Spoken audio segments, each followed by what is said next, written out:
나는 하나님을 예배합니다. 여러분 마음 담아 진심으로 고백했다면 이것만큼 우리 삶의 우리의 모습 정체성을 분명히 또 능력 있게 표현하는 고백은 없습니다.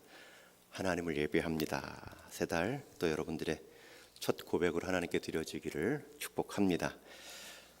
이 새벽에 또 함께 기도하고자 마음 모아주셔서 다시 한번 감사드리고 시간의 새로움을 가지고 여러분들의 마음의 새로움, 생활의 새로움을 한번 이어가시며 시간은 변하여도 모든 시간 가운데 변하지 않는 하나님의 은혜는 있구나 깨달으시며 여러분 남은 생에 살아갈 수 있기를 또한 바랍니다. 우리에게 주어진 인생 길을 걷다 보면 누구나 한 번은 예외 없이 넘어짐의 순간을 경험합니다. 이 인생길의 넘어짐의 순간은 모든 사람, 모든 상황에서 일어날 수 있습니다.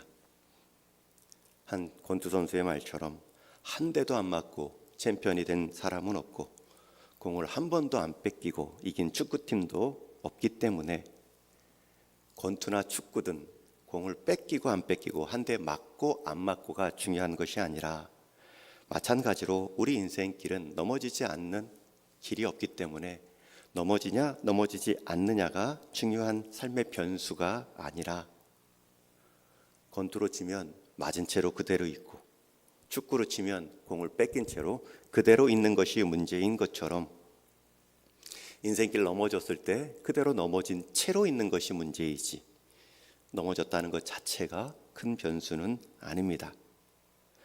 그래서 인생에서 넘어지지 않는 삶이 없기 때문에 인생의 문제는 넘어지냐 안 넘어지냐가 아니라 넘어졌을 때 일어설 수 있느냐, 특별히 일어서려고 할 때 내게 힘이 없지만 내 손을 잡아 일으켜줄 주변에 사람이 있느냐가 중요한 변수입니다.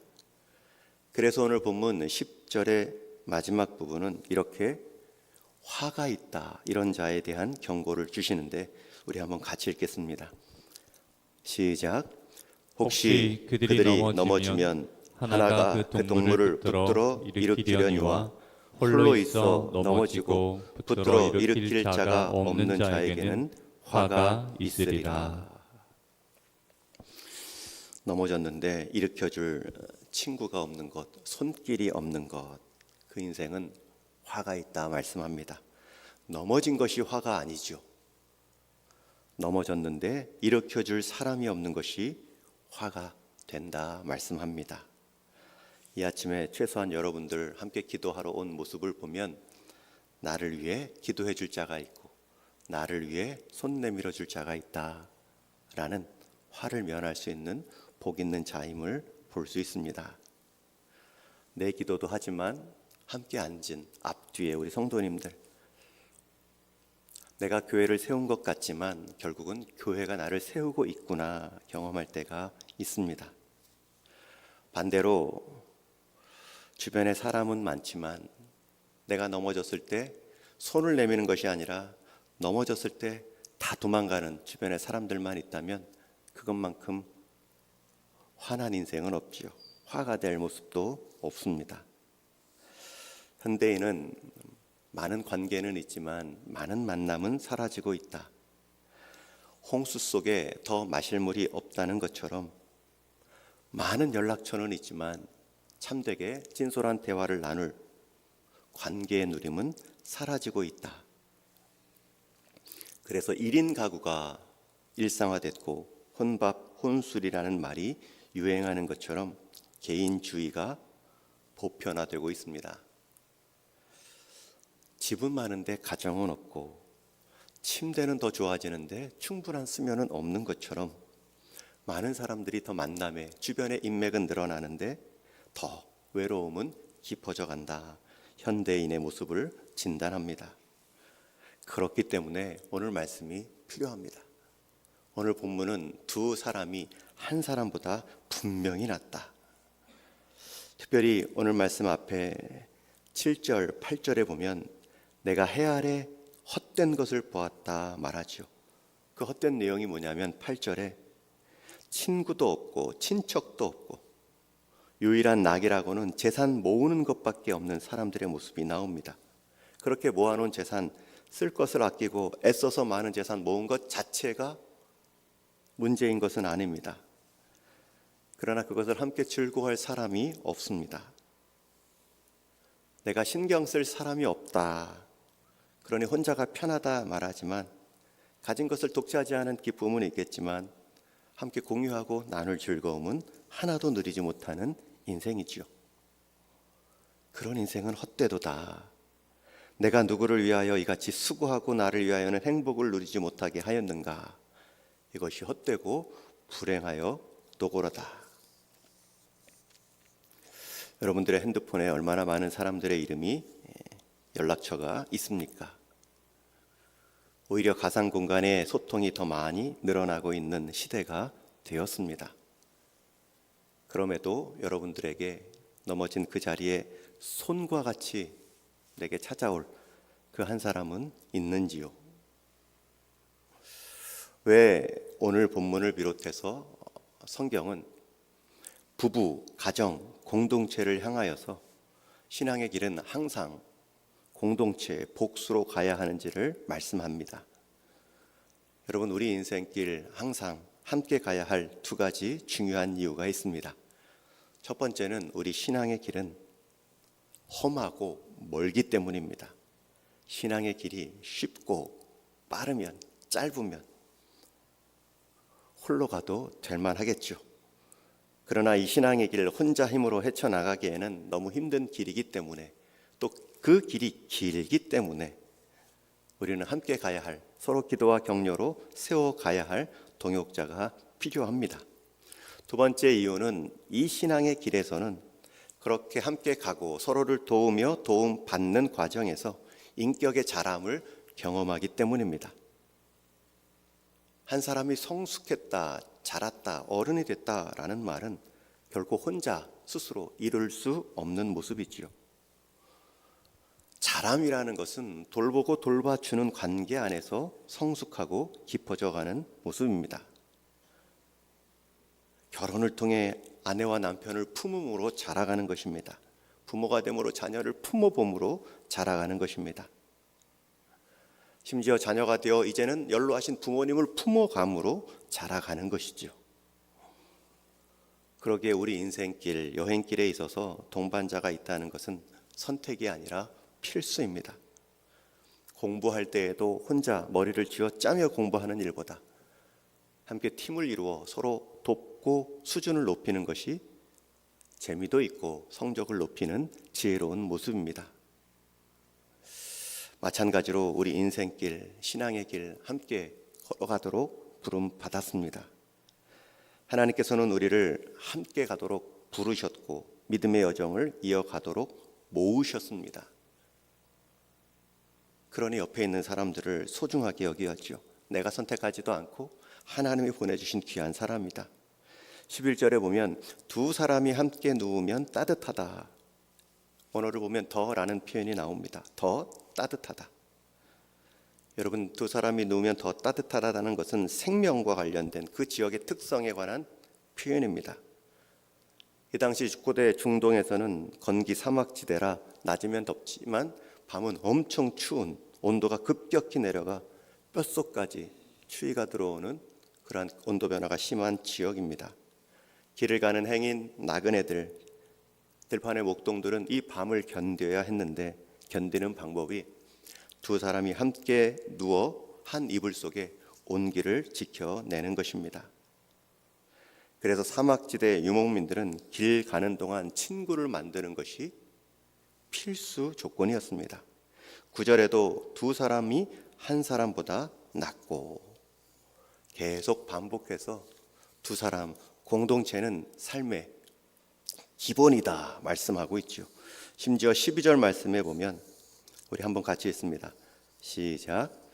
한 사람이면 패하겠거니와 두 사람이면 맞설 수 있나니 세 겹줄은 쉽게 끊어지지 아니하느니라. 한 사람이면 그냥 패한다고 단호히 말합니다. 신앙의 길. 그리고 최소한 둘은 있어야 맞설 수 있다. 그러나 세 사람, 세 겹줄은 끊어지지 않는다. 방어전이죠. 이기는 것 계속 이어갈 수 있다. 세 겹줄은 쉽게 끊어지지 않는다 말씀하고 있습니다. 오늘 우리가 이 아침 또 한 번 기도하러 모였는데, 만약 새 달 첫날 아침이지만 제가 집에서 그냥 혼자 첫날 지키며 기도하겠습니다. 마음은 다짐은 있지만 빼먹기 쉽고 형식적으로 넘어가기 쉽습니다. 그러나 이렇게 함께 한 날을 정하여 기도함으로, 이 기도는 우리의 영적인 습관에 반하는 태도이기 때문에 작정하지 않으면 나는 기도하지 않는다. 영적인 호흡마저도 그 호흡 결이 약해진다. 기도함이 내 영혼의 성숙이다. 이렇게 말하며 모일 때에 서로 힘이 되는 것입니다. 멀리서 기도하고자 이 아침 추운데도 오신 연로하신 분들을 보면 우리가 힘을 얻죠. 저런 분도 기도하려 모이셨는데 내가 기도해야지. 여러분, 기도하러 나오는 그 뒷모습을 보며 우리 자녀들은 배웁니다. 기도는 저렇게 의지를 드리고 마음을 모아 하는 것이구나. 제자반때 가장 중요한 것 중 하나는 말씀 묵상과 나눔입니다. 말씀 묵상을 혼자 해서 하나님 말씀의 은혜를 혼자 깨닫는 것이 아니라 내가 깨달은 하나님의 말씀을 서로 나누는 것입니다. 이런 말씀에서는 이런 하나님이 있고 저런 말씀에서는 저런 하나님이 있고, 그런 모든 하나님이 다 우리가 믿는 하나님이 될 수 있고, 그런 말씀과 기도의 자리에서도 함께함의 은혜가 있습니다. 그러면 우리가 어떻게 이 함께함의 은혜를 이어갈 수 있을까? 두 가지 적용하고 말씀을 맺습니다. 첫 번째는 방금 읽은 12절 말씀처럼 한 사람이면 패한다. 두 사람이면 맞설 수 있고 세 사람이면 지지 않는다. 여러분, 이것을 정석으로 여기십시오. 나 혼자는 안 된다. 최소한 두 사람은 모아야 되고 세 사람은 지지 않는다. 나 혼자 할 때도 있지만 그때는 나 혼자 해 나가는 거지만 처음부터 나 혼자 할 거다라고 말하지는 마십시오. 두 사람 보내주신 우리 가족들, 가까운 친척들, 하나님께서 보내주신 우리 교회 공동체들, 이게 내 삶의 경계이구나. 이걸 인정하십시오. 여기서부터 시작하시는 겁니다. 두 번째는 그 관계 안에서 내가 먼저 손을 내미십시오. 손을 내밀어 주는 사람이 없는 것이 불행이다, 화가 있다 말하는데, 반대로 생각하면 내가 손을 내밀어 주는 순간 누군가에게는 복이 임하죠. 누군가에게는 기쁨의 시작이 될 수 있습니다. 내가 먼저 그런 일에 준비되십시오. 찰스 핸디라는 작가가 쓴 삶이 던지는 질문은 언제나 같다 라는 책에 보면 이런 글이 나옵니다. 삶이 던지는 질문은 언제나 같다 라는 한 가지 예화인데, 우리 삶에서는 어떤 일이든 일어날 수 있다. 갑자기 내 앞길에 사과가 느닷없이 떨어질 수도 있다. 그러나 그런 행운의 확률을 높이려면 과수원에 내 몸을 많이 두어야 한다. 이해가 되시는지요? 우리 인생 농촌길 가다가 정말 생각하지도 않은 사과나무 아래를 지날 때 사과가 뚝 내 앞에 떨어져 얻게 되는 행운이 있을 수 있죠. 그러나 그러한 확률을 높이려면 그냥 농촌길이 아니라 내 몸을 그런 사과가 많은 과수원에 두면 더 확률은 높아질 것입니다. 마찬가지로 우리가 원하는 것, 바라는 것이 무엇인지 분명히 알고 있다면 어떤 식으로든 그러한 환경, 그러한 모습으로 나를 빈번하게 노출시키고 접촉하고 열어놔야 한다는 것입니다. 그런 삶의 모습 가운데 더 공부하고 더 마음을 열고 더 손을 내밀고, 우리 모두는 이 관계의 복, 이 만남의 복을 기대하고 기뻐하고 있습니다. 그런데 누구에게 찾아가지도 않고 대화하는 법도 모르고 한 사람을 품고 그 사람이 말하는 속 깊은 뜻이 뭘까 헤아리는 훈련도 한 번도 안 됐고, 그냥 나이는 들었지만 여전히 어린아이 같은 모습으로 항상 자기가 중심이 되어야 되고 항상 자기 말만 해야 되는 그 사람의 모습 가운데는 사과가 떨어질 리가 없죠. 떨어지더라도 인생 한 번 경험할까 말까이죠. 그러나 그 만남의 자리에서, 대화의 방법에서 한 사람을 향해 먼저 손을 내밀고 늘 만남의 복을 귀한 것으로 여길 줄 알고 내가 먼저 다가서려 하고 마음을 열고 손을 내미는 사람, 그런 사람들에게는 수많은 사과들이 떨어지는 것을 보게 되죠. 여러분, 우리가 아는 에디슨 발명왕이라고 하지만 그는 늘 말합니다. 1%의 영감, 99%의 노력. 많은 발명품의 영감은 그가 기록해 놓은 3,400권의 이 아이디어 노트에서 나왔다고 하죠. 그 생각을 하는 데 있어서 3,400권이나 해당하는 글들을, 생각들을 늘 적어놨기 때문에 그것의 응집으로 하나의 아이디어가 나왔을 뿐입니다. 링컨 대통령은 좋은 연설로 유명한 대통령입니다. 그러나 그의 표현만 봐서는 안 되죠. 그가 읽은 책, 문서, 법 관련 서적의 요약본들, 수많은 필사본들, 거기에 자기를 자꾸 노출시켰기 때문에 그 좋은 언어들이 자기 몸의 표현으로 나왔을 뿐입니다. 여러분, 처음 만나는 사람들 앞에서 대화의 손, 이해의 손, 관심의 손을 먼저 늘 내미십시오. 받고 안 받고는 상대의 문제이지 내가 관계를 귀중히 여기고 손을 내밀므로 누군가에게 복이 되는 모습은 나의 특권입니다. 그것이 우리 인생에 두 사람이 한 사람보다 나음을 얻을 수 있는 방법입니다. 우리가 세상을 살아가며 누군가 한 사람은 내 손으로 일으켜내야 되지 않겠습니까? 그리고 우리가 살아가면서 나를 일으켰던 수많은 손들을 기억하지 않고 잊지 않고 기억함으로 기도해 줌이 필요하지 않겠습니까? 하나님 앞에 섰을 때도 내가 다시 일어설 수 있었던 것들은 이런 친구들, 이런 교회들, 이러한 기도의 동역자들이 있었습니다. 보내주셔서 감사했습니다 라고 간증할 수 있어야 되지 않을까요? 지난주 박종인 권사님 장례 때 마지막 하관 예배 때 우리 양혜민 장로님이 거기 먼 길까지 오셨어요. 두 번의 앞에 입관과 발인, 위로 예배까지 다 자리를 함께 해주셨는데 말씀 전하실 때마다 앞에 앉으셔서 옆자리 그 유족석에 앉으셔서 눈물을 글썽이시는 거예요. 식사하실 때에도 눈이 벌개지셨고 마지막 날 그 다소 추운 야외 하관 예배 드리실 때에도 또 찬송하실 때 울컥하시고 그 모습을 보고 드릴 수 있는 제 위로의 말은 두 분의 삶은 한 원앙새, 부부 원앙새와 같은 모습으로 서로 의존하시고 서로 의지하셨던 모습들로 제게 기억되고 있습니다. 그 연세까지 그렇게 두 분이 서로를 그리워하고 기대어준 그 모습 자체가 두 분의 삶의 귀한 성공이지요. 그러고 먼저 가신 하나님 앞에 아내와 또 어머니를 기억하며 함께 그 자리에 설 소망으로 장례를 마무리했습니다. 저와 여러분, 우리에게 서로가 필요한 이유이고 우리에게 사귐이 필요한 이유는 두 사람이 한 사람보다 낫기 때문입니다. 그리고 우리에게는 그 나은 사람이 지금 옆에 앉아있기 때문입니다.